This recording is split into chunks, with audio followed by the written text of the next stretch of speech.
Grupo sa CDU, City Drug Enforcement Unit ni Ciudad Valencia. Pagpanguna ni Police Lieutenant Christopher Ibanez sa kamanduan ni Police Lieutenant Colonel Brian Panganiban, Hipis ka Polisyade Gadak Bayan. Din gikasaag bypass operation particular dress may purok. Unsa ni nga purok wad? Purok dos sa Patag, Barangay Baguntaas. Ang suspect si Jason Mahumot. Di nagkuhaan og usa ka 500 pesos bill og usa ka cellphone, duha ka mga sachet og usa ka tunga sako sa gituhang Shabu.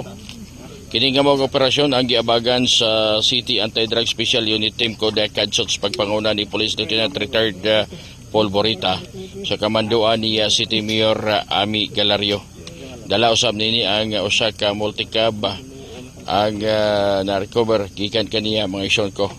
So karon pa dayon ang pagbutang og mga kini ag tagging para pagmarkingan og pag-inventoryon ang mga na-recover usab gikan kaniya.